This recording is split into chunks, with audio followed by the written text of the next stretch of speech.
we started kicking, and the next thing I looked back, then I saw that I had the huge heads of the whales right behind my fins. I spent 4 days with the community there. They brought me to the falls. Mm-hmm. That's the highest waterfall in the world, right? It is 900 something meters high. Wow. Hi everyone, welcome to this very special episode of my YouTube channel. I'm a long-term traveler currently living in New Zealand, and I usually vlog about my own journey, which you can follow if you click on the subscribe button. Please do so. It's literally just one click, but you make me extremely happy. Thank you so much. I thought it would be nice to include some other people so that you don't get bored of my face and voice. And when I met these two amazing human beings in Bali, I found their stories and the way they travel and the way they see the world so interesting. I instantly knew that I wanted to invite them in my channel so that you can also get to meet them. Since unfortunately I don't have a studio to record such an interview, we had to use the rooftop of our hostel in Bali. That's why there's sometimes a bit of a background noise like roosters, scooters and so on. Sorry because of that, I really tried my best editing, but I'm also not the best editor, I guess. Anyway, hopefully the footages, the stories, and the charming smile of the guys will make up for it. Now let's meet these two handsome young men. Good! Hi guys! Thank you so much for joining me today in this video. How are you? Are you nervous? No, I'm doing very good. Same for me. Super happy to be here. Thank you. Could you introduce yourself a little bit to the audience, please? Yes, my name is Luchi. I'm from Argentina, and I spent the last 6 years overseas between New Zealand and Australia. So now I'm in Indonesia trying to open up a new chapter in underwater photography. Yeah. Sounds cool. Nice. What about you? And my name is Remi. I'm originally from France, and I lived in Argentina for a few years as well.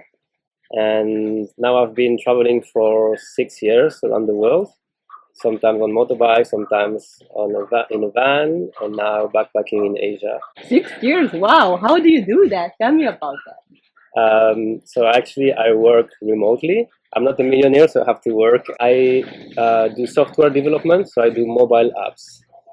I started as a freelancer, so I had some clients back in Argentina, and now I have a contract with a company in Europe, so I'm working basically normal hours from Monday to Friday for them. And I enjoy my weekend, my free time. Free diving, for instance. We went diving this morning, and a beautiful place like Amed in Bali. It's amazing. I was looking for a sustainable way to travel long term. That's why I started working as I'm traveling. If I like a place, I can stay 1 week, 2 weeks, 3 weeks. Is it not exhausting for you that you have to find a new place every second, third week, or that you don't have a home or a base to return to? I don't have a base. I kind of have a home because I consider my van in Europe is my home. It's a home on wheels. Every summer I go back to Europe and I explore some new countries in Europe, mountains, beaches. But the fact to change location every 2, 3, or 4 weeks, I actually like it. I think I identify more as a nomad, I would say. If I like a place, I might stay a week or more. And if I arrive at a new place and I don't really like it, or I don't connect with the place or with the people, I can just leave next day. I have no attached. Is there anything that you don't like about it? So it was my dream to travel the world and work at the same time for long term. It's not easy every day, of course. There are things that you might miss from your own country, from your family, from your friends. But I kind of ask myself the same question every day or every other day. Is it still my choice? And that I'm still choosing this way of life, even a few years now into traveling. Maybe in a few years I will stop traveling, I don't know. But for now, I'm happy where I am and I wouldn't change anything. So I know it's not for everyone. Yeah. Because sometimes you have some complication, or you have to get used to new culture, to new places on a regular basis. But that's personally what I'm looking for. And what about you, Luchi?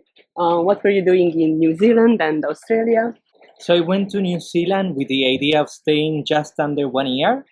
and just spend some time traveling. You know, it was a travel plan that I had, a dream that I had ever since I was a kid, that I wanted to travel somewhere. I don't know, I can't remember really where I heard of New Zealand first, but it sounded like a good idea of a place to go to, like to start traveling for a while.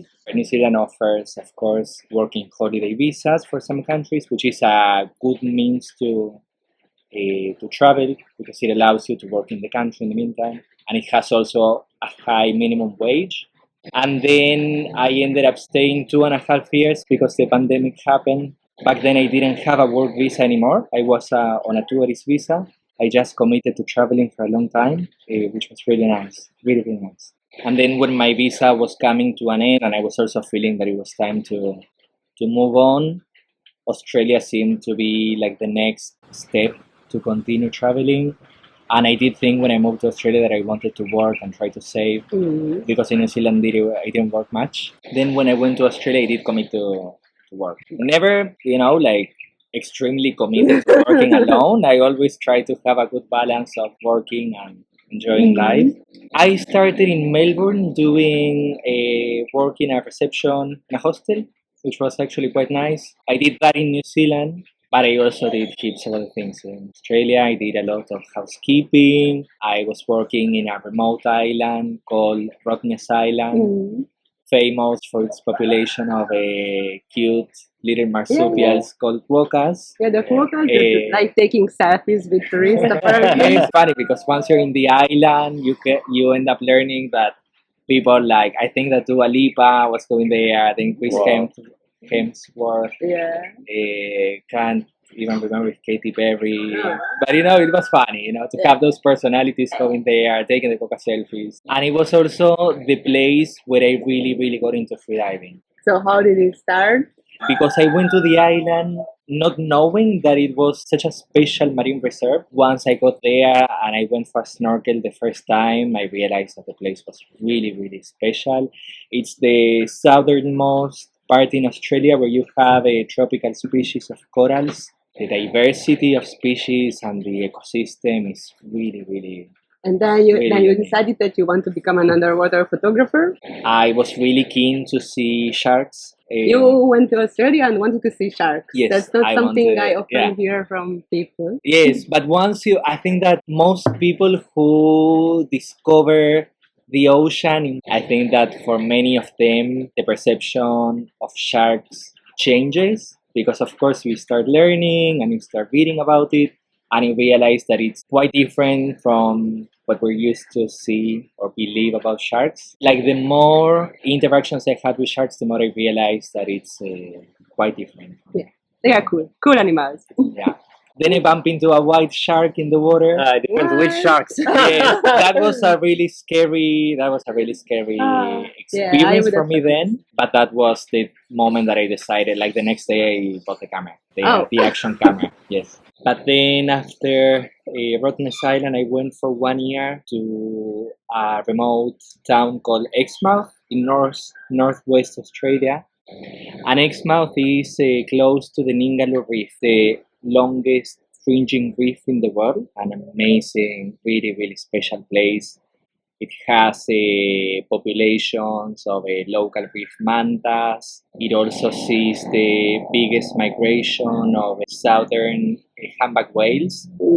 Like it coincides with the migration of other shark species. Sharks? Yeah, amazing. I think that some of my best encounters had sharks and mantas and whales. One super special one was I have a twin sister and she was living with me for a while. She wouldn't snorkel too often, but for me she was always a lucky charm because on this occasion, for example, and we went together in this place that I had visited many times, and we were so lucky that we find a white leopard shark. It wasn't an albino, but still super, super rare. Like the moment I saw it, I knew right away that I was looking at something special. Then I also had amazing encounters with whales coming closer just to check me out.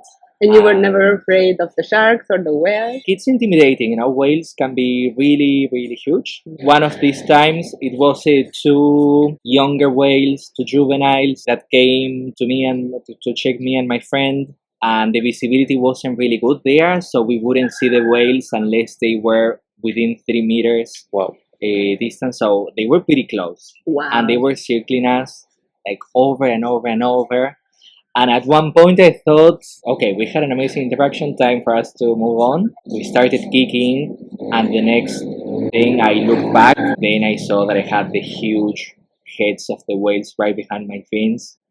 So maybe if you've seen the videos, you know, sometimes that show whales following dolphins. I think that it was something like that, you know, the whales just, you know, they probably saw me swimming and they were thinking, don't know, maybe they wanted to chase or play, and they follow us until it got so shallow that they had to stay there. Yeah, Yes. they wanted to be friends. Yeah, it was really really nice, very unique, you know, to be swimming and having two huge whales following us. So these encounters, you had it while snorkeling or freediving, right? Snorkeling and freediving. Yeah. And for how long can you hold it, or how deep can you dive? I haven't gone much deeper than 25 meters, really. Yeah, I haven't yet step into that part of freediving. For me, I enjoy more the photography and marine wildlife encounters. So that's your plan now, right? To progress in freediving. It is How also, deep do you want to dive? my plan is not to go as deep as I can. I learned freediving to actually have the techniques to be safe, maybe rescue someone if there is a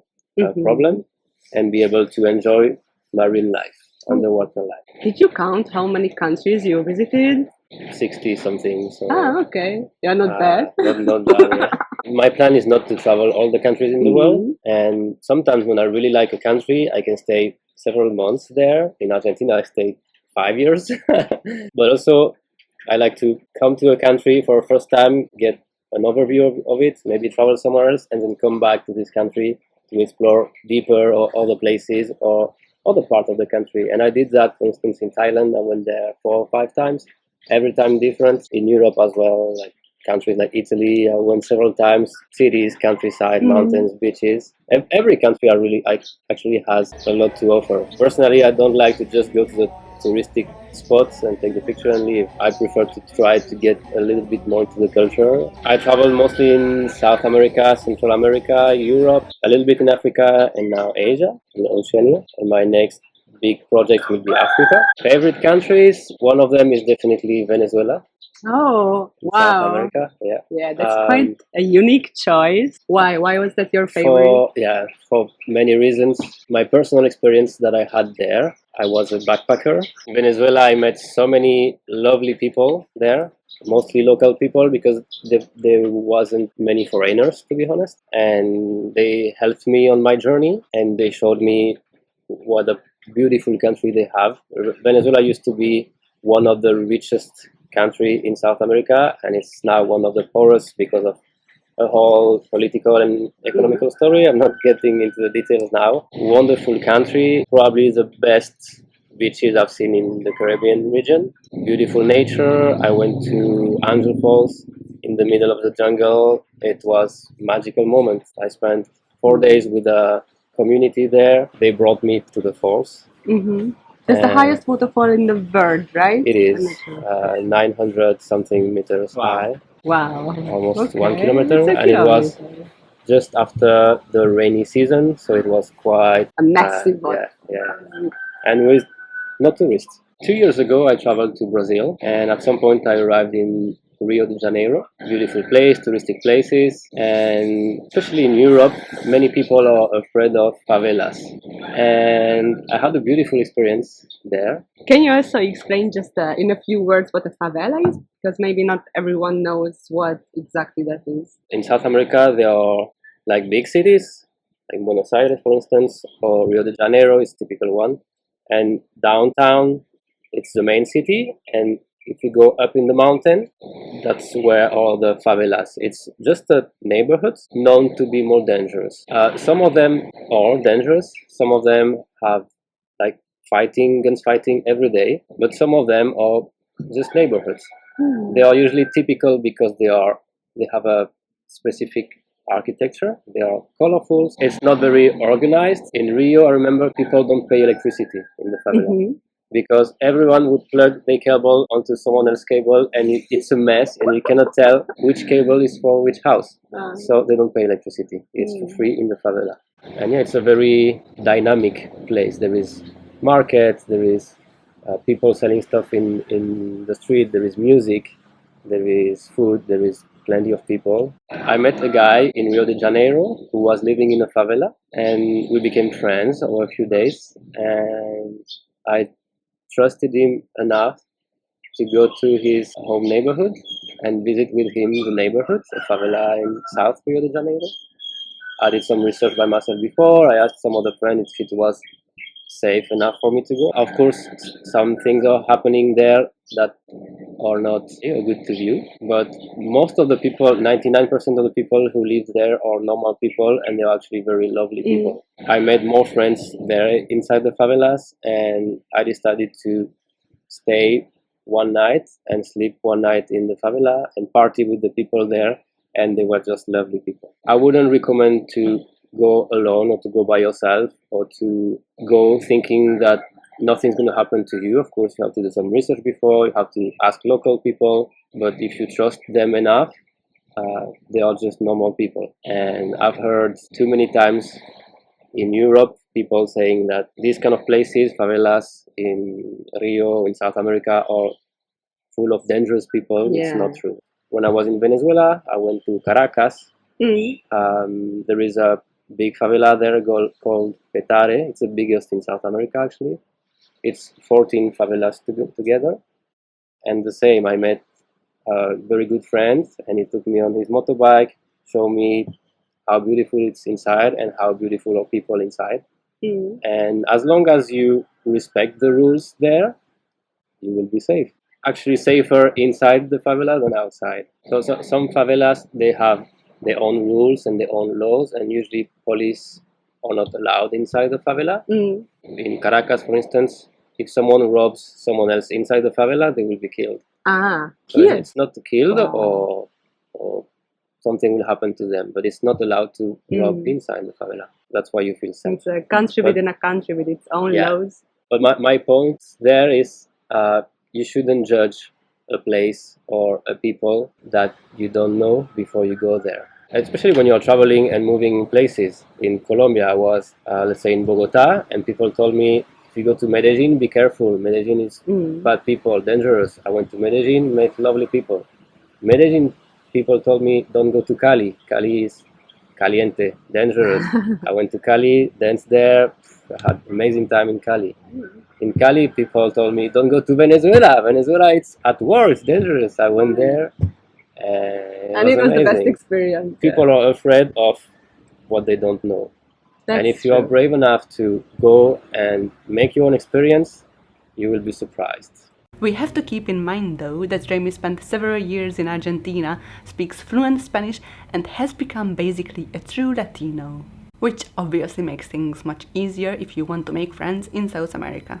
I studied freediving as well a few months ago. Why did you start it? So I was into scuba diving before. I scuba dived a few places in the world. I like scuba diving and the vision it gives and the time that you can have underwater with a reserve of oxygen. But what I liked about freediving is the freedom to dive with no equipment. You just hold your breath and you can stay actually up to 1 minute or 2 minutes underwater and enjoy the wildlife there, swim with them as many times and as long as your hold allows you. So it's freedom, you meet very interesting people, it's a nice community of freediving. For instance, here in Amed, Bali, there are many freedivers. And I actually especially came here to certify as an advanced freediver. So that's my reason why I'm here. And you, how do you like Amed? And what are your plans for Indonesia?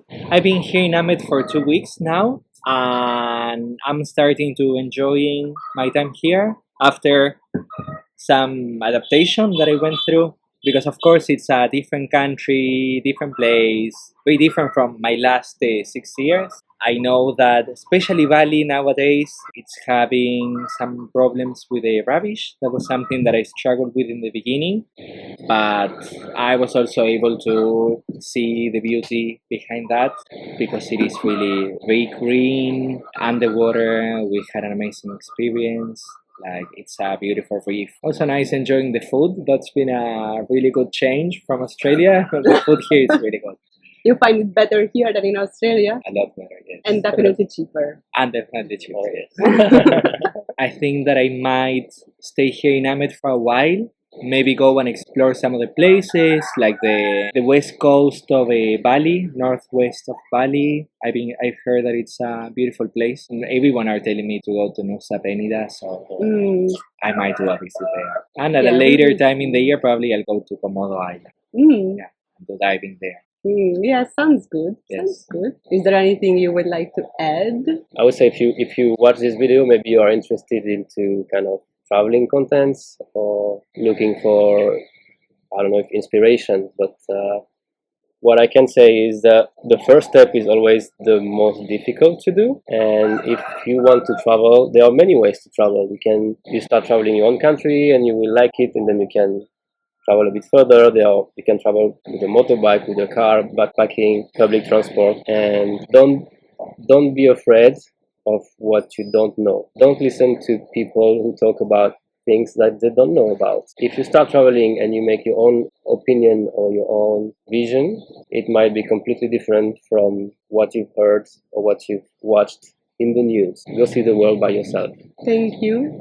And you, Luchi, do you have any advice or recommendations or tips for people who want to travel the world? I think for me, something that I learned traveling is that the fear might always be there, but it's about really like not letting you stop you, and not to be afraid of those things coming up. Like, sometimes it's frightening, but I think it's about pushing through, not letting that stop you. Everything is new when you're traveling, so I think it's just about not letting that stop you.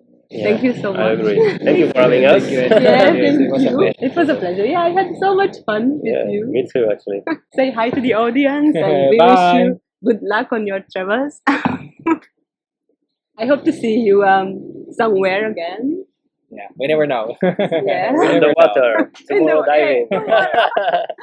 I hope you enjoyed this little interview. I definitely had a lot of fun talking to the guys. Feel free to follow them on Instagram. I put their account names here below in the description of the video. Also, if you have any questions to the guys, feel free to write a comment and I will make sure that they answer your questions. Thank you so much for being with us. Have a lovely day and see you in the next video. Bye!